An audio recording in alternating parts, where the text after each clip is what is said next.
국회에도 지금 기후특위가 있지 않습니까? 네네. 근데 기후특위가 상설화되어 있지 않고 있어서 이 문제도 사실은 말씀에 견져보면 필요성이 있어 보이는데 어떻게 생각하십니까? 네, 상설할 필요가 있습니다.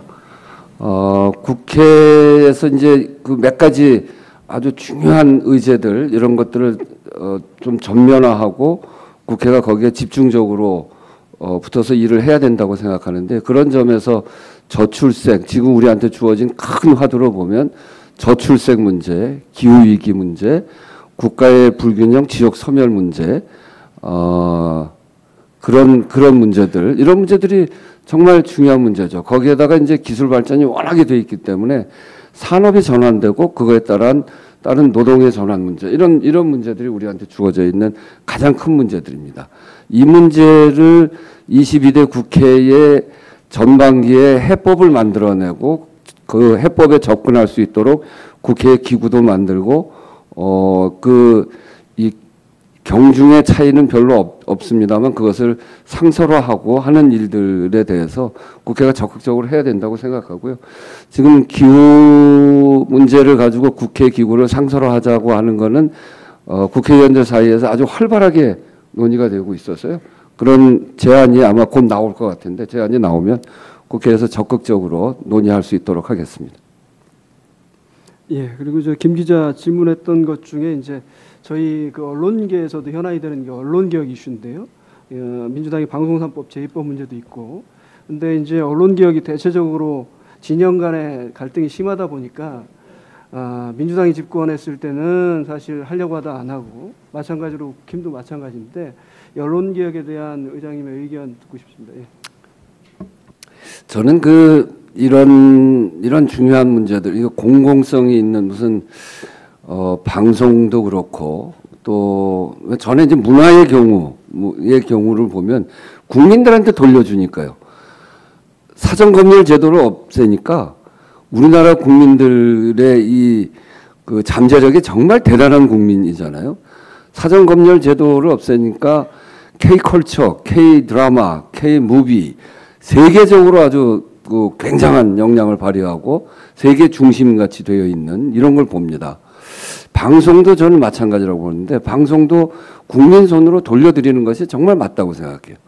정권이 이거를 통제하고 정권의 손으로 넣어서 사장을 선출하는 방식, 또 방송의 지배구조를 권력이 장악하는 방식, 이렇게 해가지고는 정말 언론의 자유, 그리고 언론이 갖고 있는 사회적 가치, 이런 것들을 제대로 반영해낼 수 없다고 생각합니다. 그런 점에서 저는 국민들에게 돌려드려야 된다 이렇게 생각하는데, 참으로 죄송스러운 것은 지난 정권, 저도 속해 있었던 지난 정권에서 이 문제를 지금 지적하신 대로 제대로 다루지 못하고 그렇게 한 거는 참으로 유감스럽고, 그 부분에 관해서는 참 편치 않다 이런 생각을 갖고 있습니다. 그렇지만 그렇다고 해서 지금 이거를 놓치고 있을 일은 아니라고 생각합니다.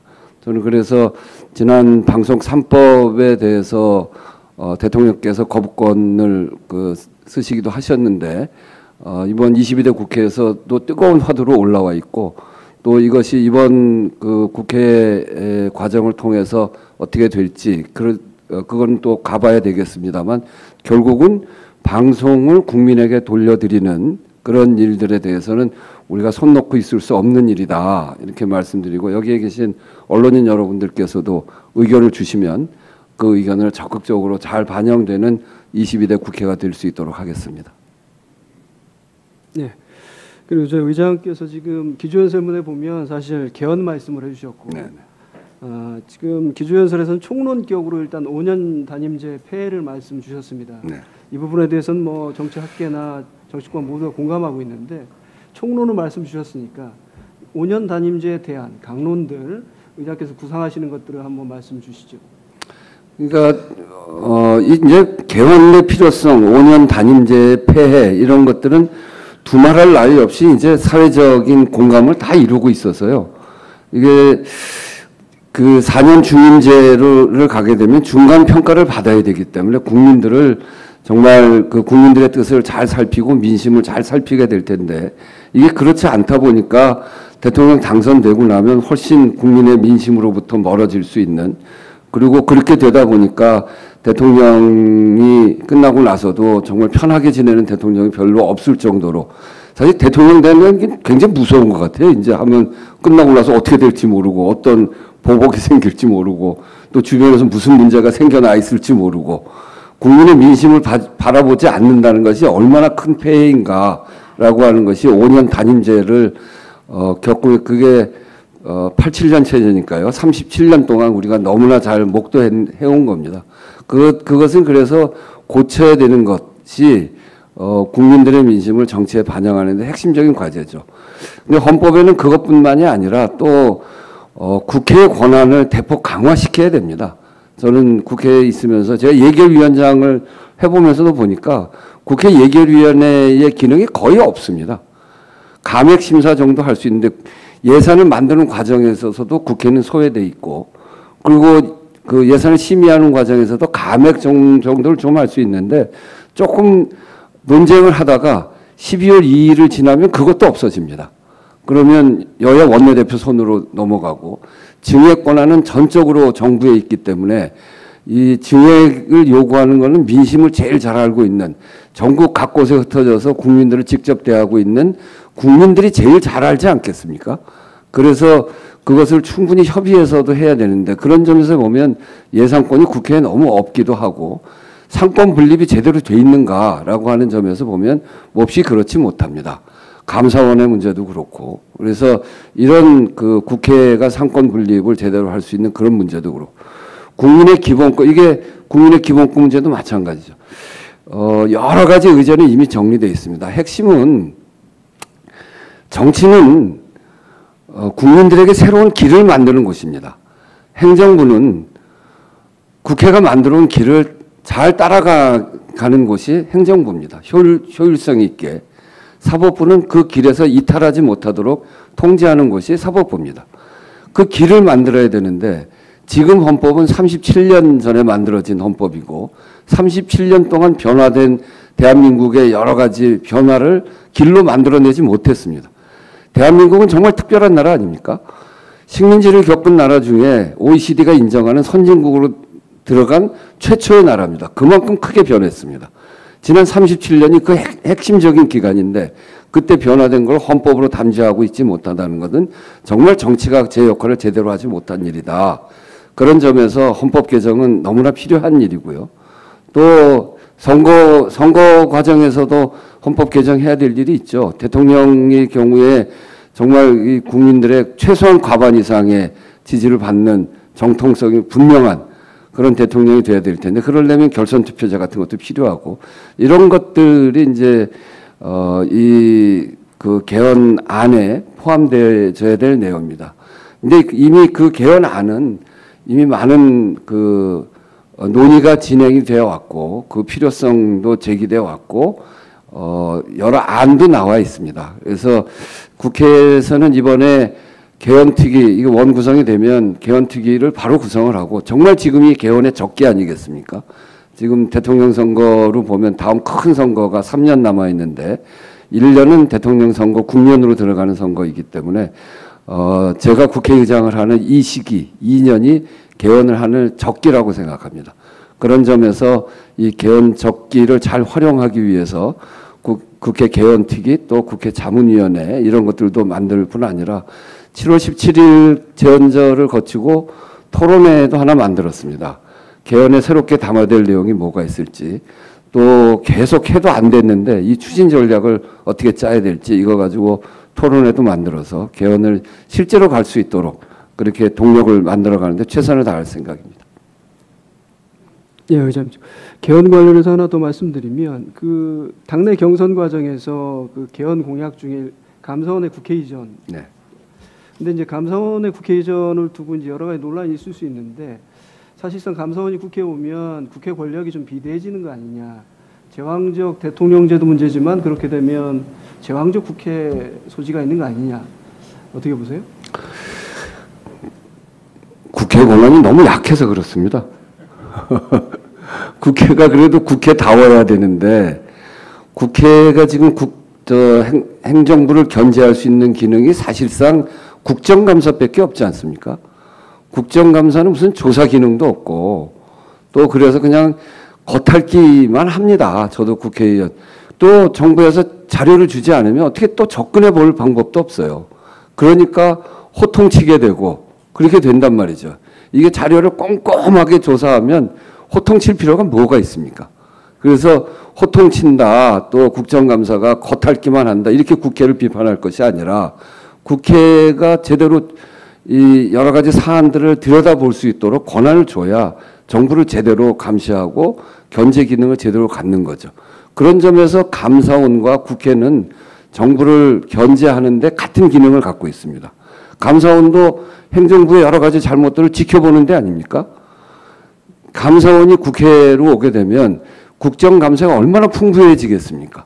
그런 점에서 보면 같은 기능, 정부를 견제하는 기능, 정부의 행정에 있어서 그 길을 가는데, 아까도 말씀드린 국회가 만들어 놓은 길을 가는데 행정부가 제대로 길을 가고 있는 것을 둘로 이렇게 구분시켜 놓지 말고, 그리고 이 감사원이 권력의 손에 들어가지 않도록 하고, 이렇게 하는 것이 결국은 감사원이 국회로 와서 정부의 견제 기능을 하나로 모아내는 거, 이게 상권 분립으로 가는 아주 핵심적인 전 과제다.